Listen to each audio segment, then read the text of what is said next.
throughout the past few weeks. We've seen COVID-19 throw up all sorts of challenges. Yesterday, we announced a tightening of the mask rule as an extra precaution, given the local cases detected in Perth. Yesterday, we had a total of 3,298 COVID-19 tests across public and private clinics.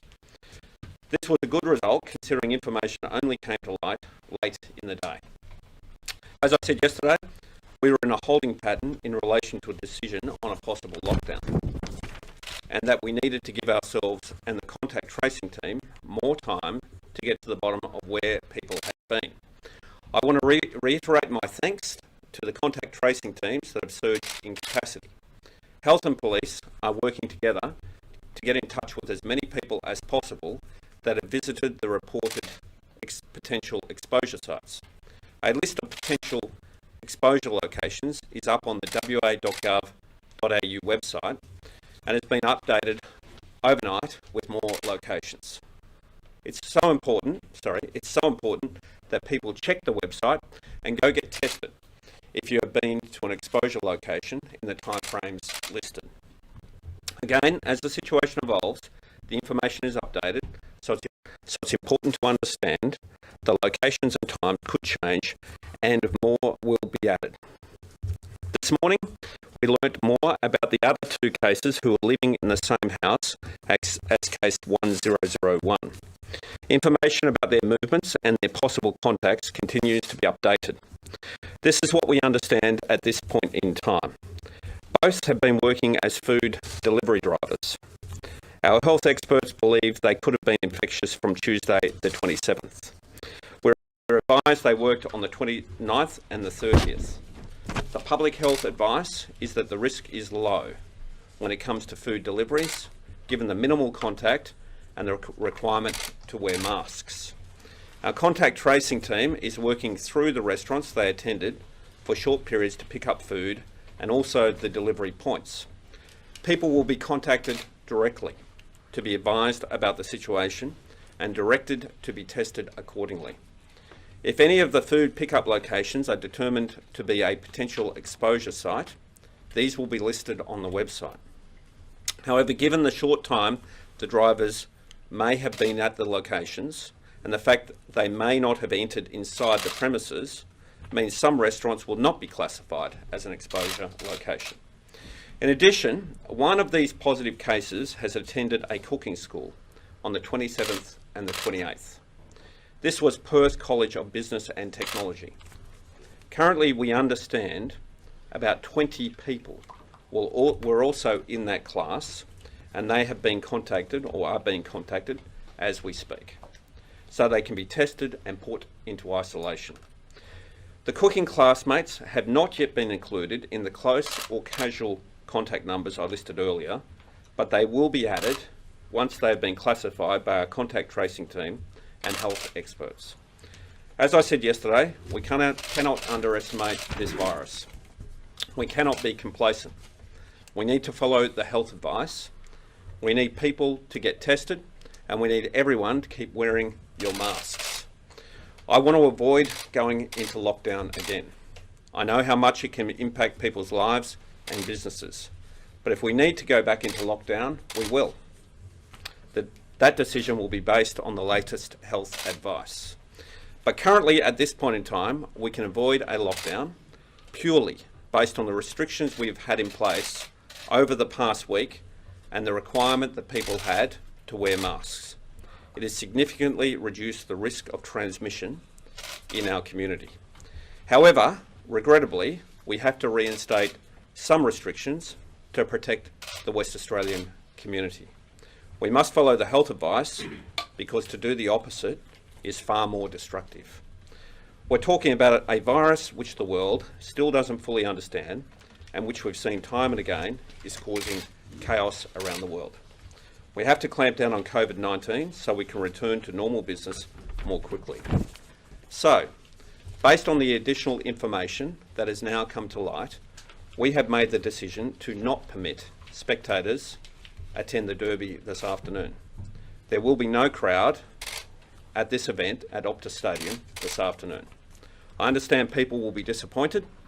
Some people will be frustrated, but the decision has been made on health advice, and we have tried to communicate this as quickly as possible. The game will still go on, and of course people can watch it from their own homes. The decision to have no crowd at the stadium also helps us in preventing possible transmission on public transport.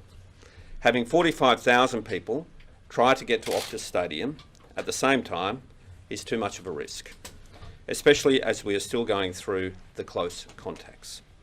In addition to the no crowd decision, nightclubs will be closed immediately until at least 12:01 a.m. Saturday the 8th of May. We'll keep monitoring the situation, and if we need to make further adjustments, we will. We're not out of the woods as yet. Our contact tracing team has a massive job underway today. So please, if you have been contacted or are contacted, so if you've been contacted or will be contacted, listen to the advice and follow the instructions.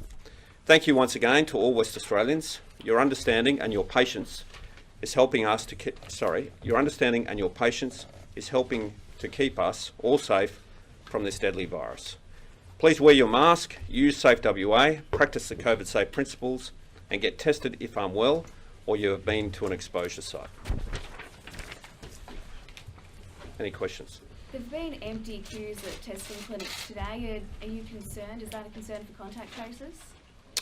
Well, I was unaware of that, but I just urge people, if you're unwell or you've been to the exposure sites that are published on the website, please go and get tested. Obviously, this has been a traumatic last 8 or 10 days or so, but we just need to continue to do the right thing to avoid adverse consequences.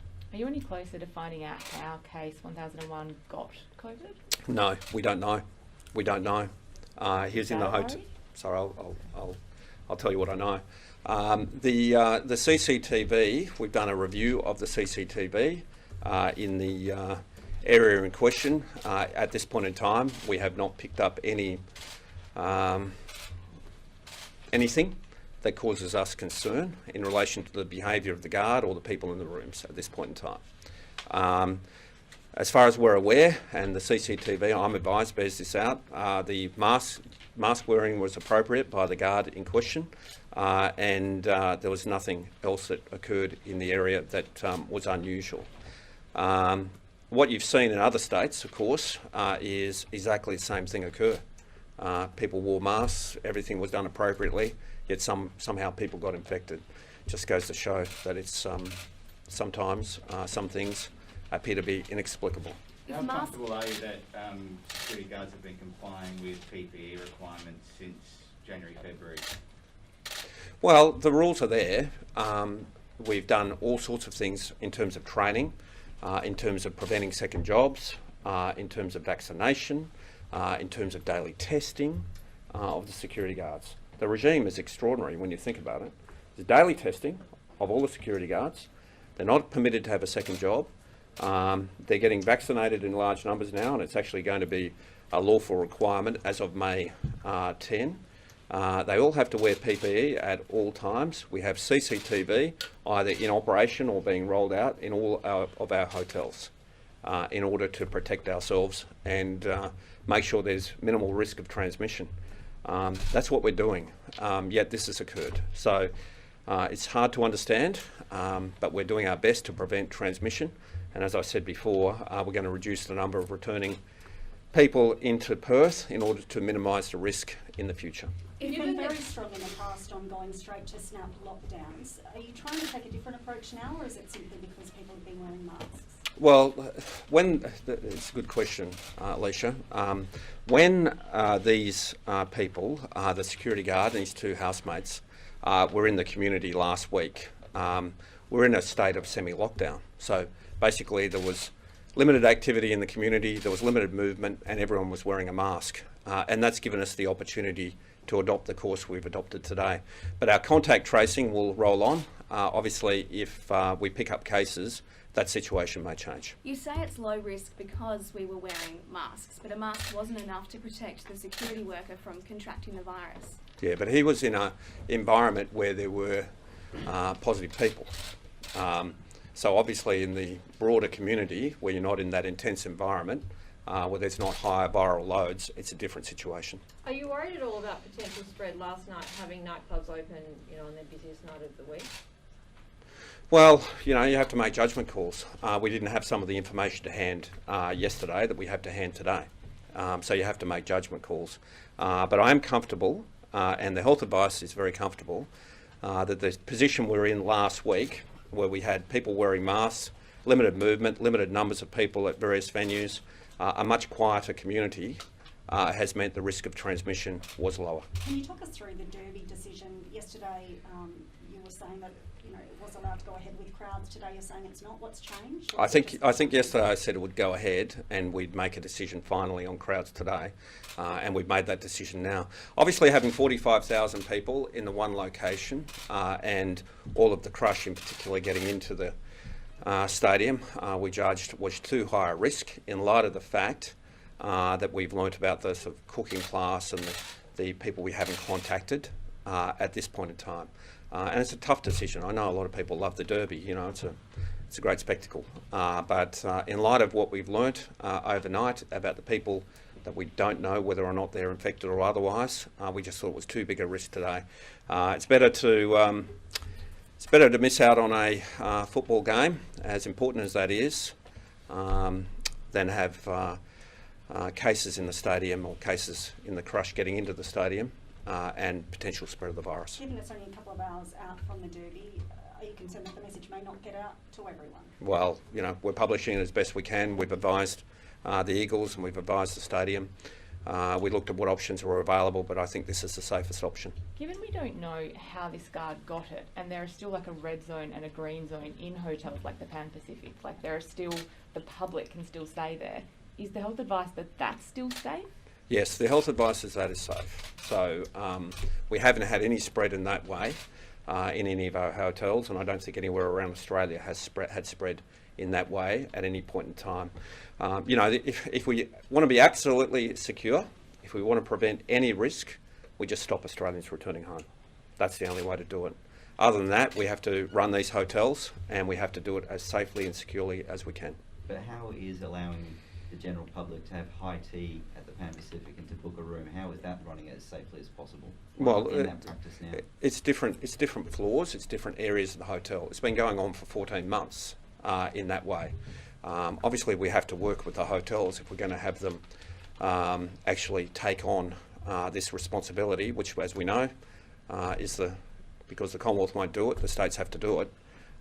We have to work with hotels that are prepared to do it. So that's the regime we're in. We haven't had spread, and we've had these questions. My sons attended school balls at the hotels that have had returning Australians in the upper floors. I'm very aware of the situation, but we haven't had spread in that way, and I don't think any hotel in Australia has had spread in that way. Has genomic sequencing confirmed whether the guard caught it from the traveller from Indonesia or the United States? Not yet. We haven't even got the results back yet. They haven't got the results yet. Can I just clarify? So the two cases of his housemates, was one of them visiting from Canberra and delivering food, or are they just housemates? I'm advised that both of them were housemates and both of them were delivering food. I don't know how long he had been here from Canberra, but I'm advised one of the cases, 1004 I think it was here from Canberra. He may have been here for a period of time, maybe he picked up some work whilst he's here, I don't know. But he was here, he was living in the house. There was 8 people in the house in Nollamara. 3 are positive. They're all, in fact, all 8 are in hotel quarantine now.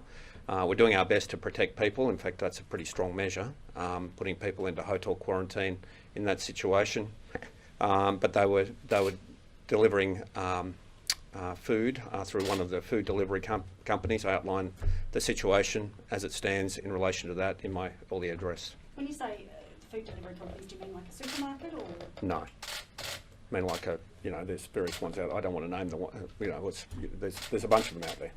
You know the ones I mean. You order, McDonald's or Chinese food or Indian food or whatever it might be. Like an app, a phone app, a food delivery. Yes, that's right. Yeah. Obviously no lockdown for now. How concerned are you that we could still be headed for a lockdown this week though? Well, it's a prospect. That's why we're doing the contact tracing. But what has saved us from having a lockdown immediately is the fact that during the course of these weeks, last week, where these people were in the community, were in a state of semi-lockdown, everyone was wearing masks, and we had a very quiet society. And that's avoided it at this point in time. Had what happened in the last couple of days occurred 3 weeks ago, we would have gone into lockdown immediately. But the situation was somewhat different. Because of the fact we're already in a very precautionary state across Perth and Peel. And what would it take to get to that point? Well, we'll see. We'll see what the contact tracing shows up. It's actually been pretty good so far. All the close contacts we've tested have tested negative, so that's been pretty good. But there are still people out there that we're tracking down and tracing and testing as we speak. Could we see masks become a longer term measure then if they prevent lockdowns? We could see masks become a longer term measure in coming weeks, and that's unfortunate because I know how uncomfortable and difficult it is. But that may be one of the measures that we put in place to provide additional protection. We've heard a lot of speculation one of the cases could be a taxi driver. Can you confirm or deny? Not to no, to the best of my knowledge, I'll tell you what they were. One of the index case, 1001, was a security guard at the Pan Pacific. He's also an engineering student at one of the universities. The other two cases lived in the house with him. I do know they both worked as delivery drivers. So, Premier, no lockdown in this case and potentially longer-term mask requirements. That's starting to sound an awful lot like the New South Wales approach that you've been critical of in the past. Look, I've explained that now 3 times, but I'll explain it again. Last week, we're already in a state of semi-lockdown. So people wearing masks, we had rules of about 20 people at various venues. We had various venues closed. All of that was going on. And then coincidentally, this case emerged whilst all of those rules were in place. So it's a bit of a different situation to the normal environment we're in. Had this case, or these 3 cases emerged 2 or 3 weeks ago, well then we would have gone to lockdown. You've got to judge everything in the circumstances you confront. You've got to judge everything in the environment as it stands. There's no hard and fast rules, and every state has, I think, adopted a pretty precautionary approach by world standards. Different states have done different things. New South Wales, of course, when they had the Northern Beaches outbreak, they shut down the Northern Beaches for weeks and weeks on end. That's a population of 500,000 or best part of 1 million people. Then they had outbreaks all over parts of Sydney and some parts of country New South Wales, and they shut down parts of those. Then they had rolling lockdowns and various restrictions in place for the best part of 3 months. Ended up costing the New South Wales economy, according to the New South Wales Treasury, $3.2 billion. $3.2 billion. Many tens of times the estimate of the cost of what happened as a consequence of the Mercure outbreak here in Perth. So, you know, they adopt their approach, we adopt ours. We're just highly precautionary and highly cautious. Do you support the federal government's moves to fine or potentially jail Australians who try to return from India? It's very harsh, it's very difficult, it's very unusual, but we live in unusual times. So yes, I do. We are obviously in a dangerous world, and we want to make sure we prevent the importation and the spread of the virus within Australia. Australia has done extraordinarily well. As I outlined the other day, I think we need to actually be very cautious about people leaving Australia. 4,500, 5,000 people going to India in recent months was clearly a mistake, and that's probably added to the pressure of people wanting to return from India. In fact, it definitely has, and that was clearly a mistake. So that's why, with all these things, I think you need to, with everything we do, we need to be cautious, but we also need to have foresight about what could occur. And leaving Australia, particularly going to COVID ravaged countries at this point in time, should be an extreme exception. So the security guards suspected of catching it from either a traveller from Indonesia or the United States.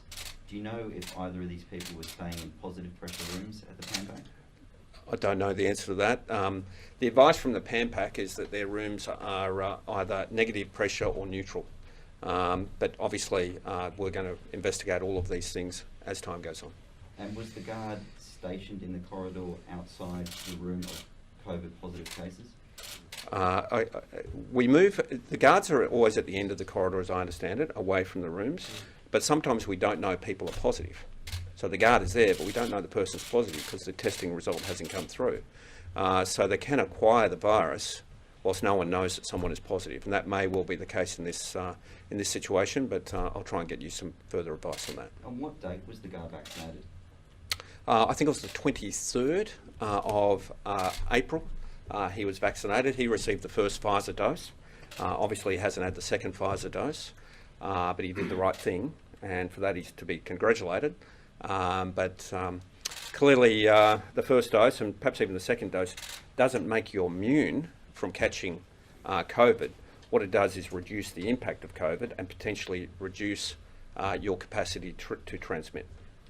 He did the right thing in getting his first COVID jab on the 23rd, but he could have had the opportunity to have it much earlier.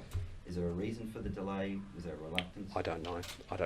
And I don't know if any of us have the answer to that. But I just encourage everyone to get vaccinated when your turn comes. The Health Minister and I will be doing it tomorrow. Thank you very much.